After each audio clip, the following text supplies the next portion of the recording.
નમસ્કાર, આપ જોઈ રહ્યા છો સ્પાર્ક ટુડે ન્યૂઝ। વડોદરા શહેરના દાંડિયા બજાર વિસ્તારમાં આવેલા ભાલેરાવ ટેકરી ખાતે એક ખૂબ ઊંડો ભૂવો દેખાયો તેતા ચકચાર મચી જવા પામી છે। જે ભૂવાની આસપાસ નાના બાળકો રમતા હોય છે ત્યારે કોઈ ગંભીર અકસ્માત સર્જાવાની બીક સ્થાનિકોમાં ફેલાઈ છે। ગંભીર સમસ્યા અંગે સ્થાનિક લોકો દ્વારા તાત્કાલિક ધોરણે કોંગ્રેસના કાઉન્સિલર તીર્થ બ્રહ્મભટ્ટને જાણ કરવામાં આવી છે, જેથી તેઓ તરત જ ઘટના સ્થળે દોડી આવ્યા હતા અને સ્થિતિનું નિરીક્ષણ કર્યું હતું। આ સ્થિતિને ધ્યાનમાં રાખીને વડોદરા મહાનગરપાલિકાના વહેલી તકે આ ભૂવાનો યોગ્ય સમારકામ કરવામાં આવે તેવી ભારપૂર્વક રજૂઆત કરવામાં આવી છે। વોર્ડ નંબર 14નો દાંડિયા બજાર વિસ્તાર ખારીવાડ ભાલેરાવ ટેકરીનો વિસ્તાર છે, જે અમારા સ્થાનિક આગેવાન સ્વપ્નિલભાઈ મોરે દ્વારા જાણ કરવામાં આવી કે અહીંયા ભૂવો પડવામાં આવે છે।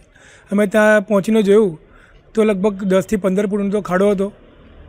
ચોમાસાની સિઝન થતાં વડોદરામાં ભૂવા નગરીમાં ભૂવો પડવાનું ચાલુ થઈ ગયું, એટલે ક્યાંક ને ક્યાંક તંત્રની પણ બેદરકારી છે કે એને ધ્યાન ન આપ્યું કે આ એવો વિસ્તાર છે કે અડધા કલાકમાં જ પાણી ભરાઈ રહે છે, જેને કારણે ઘટના બનતી હોય છે।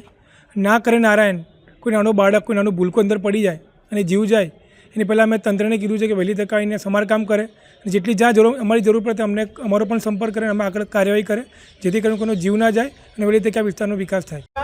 સ્વપ્નિલ, કયો વિસ્તાર છે? આ ખારીવાડ રોડ પર ભાલેરાવ ટેકરી છે। રહેવાસી છે બધા। આજે કાલથી નાનો ખાડો પડેલો, પણ આજે તો બહુ મોટો ભૂવો પડ્યો છે। તો સ્થાનિકોએ મને જાણ કર્યા પછી મેં વોર્ડ નંબર 14ના કોર્પોરેટર શ્રી બ્રહ્મણને જાણ કરી, એમને હમણાં અધિકારીને બધાને સૂચન આપ્યું છે કે વહેલી તકે આ ખાડો પૂરી દેવામાં આવે। લાગે છે કોઈ ઘટના તો બની? હા, ઘટના બની શકે। આ રહેઠાણ વિસ્તાર છે અને નાના છોકરાઓ રમે છે, એટલે ઘટના બની શકે છે। તો અમારી એ જ રિક્વેસ્ટ છે કે જલ્દી ખાડો ભરી દે।